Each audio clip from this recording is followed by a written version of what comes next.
Nous sommes ici au siège de la Société énergique ici à Paris.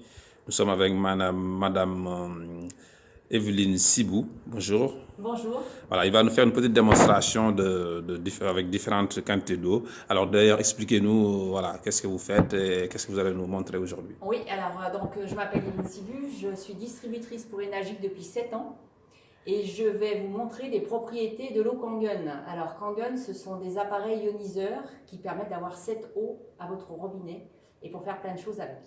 Donc on va parler d'abord des 3 propriétés. Donc elle est antioxydante, alcaline et hyperhydratante. Donc on va commencer par valider la première, donc le fait qu'elle soit antioxydante. Donc vous avez ici un certain nombre de boissons. Donc alors là on va dire que c'est un Schweppes, Badois, une eau minérale Ondine, l'eau d'Evian. Ici on a mis l'eau du robinet et là j'ai mis de l'eau Kangen, donc qui a été filtrée et ionisée.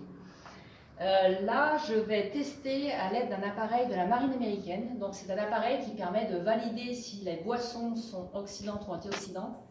Et ils l'utilisent, eux, pour valider la potabilité de l'eau qui est recyclée dans les sous-marins. Donc c'est un appareil que j'étalonne régulièrement pour sa fiabilité.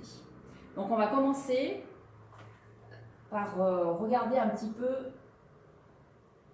voilà, au niveau de l'ORP. Alors l'ORP, c'est le potentiel d'oxydoréduction. En clair, c'est pour savoir si les eaux sont oxydantes, c'est-à-dire on aura ici une valeur positive affichée. Si la boisson est antioxydante, on aura une valeur négative.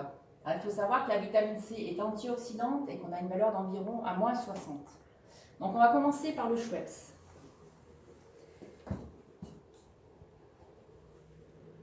Donc le Schweppes, Qui est à 200. alors c'est vrai qu'il s'est un peu oxydé depuis tout à l'heure. On va monter largement, je pense, à 300. Voilà, ce sont des boissons qui sont très oxydantes, donc très mauvaises, nocives pour la santé. Donc là, on voit bien qu'on va arriver à 300. Donc on est vraiment dans le positif, donc on n'est pas bon du tout. Ensuite, alors la Badois, alors là, il faut savoir que voilà, tout ce qui est gazeux n'est pas bon non plus pour la santé. Le gaz carbonique rend les boissons encore plus oxydantes. Là, on a l'ondine. On est aussi dans des valeurs positives, donc on n'est pas bon non plus. L'Evian. Alors l'Evian, il faut savoir, c'est une boisson qui est quand même utilisée et qui est préconisée pour les bébés. Et pour que nos bébés restent en bonne santé, on leur donne déjà, les pauvres, une boisson oxydante. Alors l'eau du robinet, donc il faut savoir que l'eau du robinet, malheureusement, elle est traitée avec plein de produits chimiques. Donc vous savez peut-être qu'on ajoute de l'aluminium pour qu'elle soit plus claire. On va ajouter de la soude caustique pour la rendre plus alcaline. Et enfin, on met entre autres, ce dont vous savez tous, on va mettre du chlore. Et ce chlore, c'est pour éviter toutes les bactéries, mais c'est très nocif, puisque par exemple, pendant la guerre, on faisait les gaz moutarde. Donc c'est vraiment des produits qui sont très dangereux pour la santé. Malgré tout, on continue de nous dire que notre eau du robinet est bonne. Alors, et ça, c'est l'eau de... Et alors là, c'est l'eau Kangen. Donc c'est une eau qui a été filtrée et ionisée grâce à l'appareil, un des appareils que l'on vend. Et là, qu'est-ce qui se passe? On voit que c'est vraiment la seule et unique boisson à notre disposition qui soit antioxydante, puisqu'on a une valeur négative.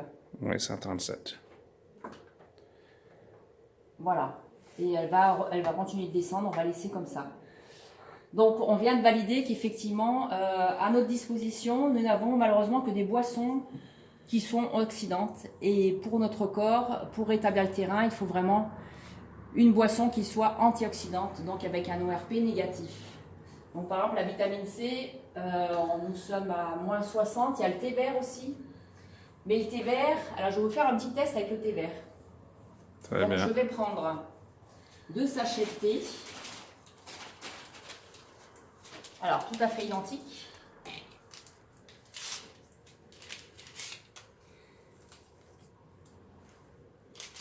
Donc, ce sont des sachets de thé nature. Hein.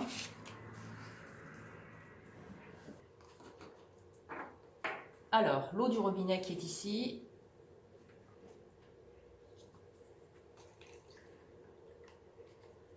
Voilà, et de ce côté, on va faire comme ça, l'eau du robinet et l'eau Kangen.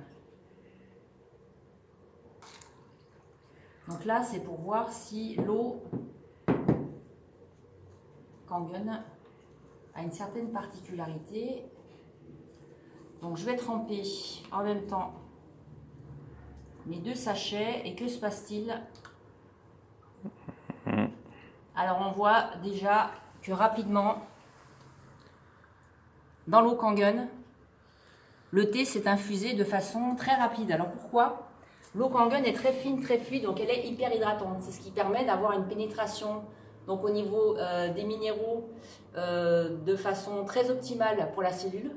Et en plus, ça va permettre de détoxiner. Donc plus on est élevé au niveau du pH, si on a une eau Kangen à 8,5, 9 ou 9,5, plus on va être élevé dans ce pH, plus on va détoxiner, plus on va apporter des minéraux et meilleur ce sera pour la santé. Donc là, on va faire aussi le test pH. Le test ORP, on fera le test pH après.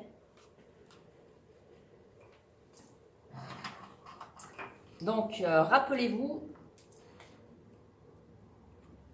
Alors, on va les enlever. Je vous ai dit à l'instant que le thé vert était antioxydant. Donc, on doit avoir une valeur négative. Alors, que se passe-t-il lorsque je trempe ma sonde, donc le testeur ORP, dans le thé vert, mais préparé avec l'eau du robinet? Donc, on est en positif. Alors, pourquoi ça se fait? Simplement parce que votre eau du robinet elle est oxydante. Donc, ça va annuler l'effet antioxydant du thé vert. Mais, si on le prépare à l'eau Kangen, obligatoirement, on a de nouveau un thé vert qui est antioxydant. Alors, on se dit, oui, mais alors, il n'y a pas moyen d'avoir un thé vert antioxydant. Si, alors, on va pouvoir rajouter un petit peu dans mon eau du robinet. Si je mets un petit peu d'eau Kangen, vous voyez tout de suite, on a une valeur négative. Donc voilà, on a encore une fois validé donc qu'elle était antioxydante et là elle est hyper hydratante. Et d'ailleurs c'est ça. Donc le fait qu'elle soit hyper hydratante, ça vient que lorsque l'eau Kangen sort de la fontaine, elle est sous forme hélicoïdale, donc très très fine.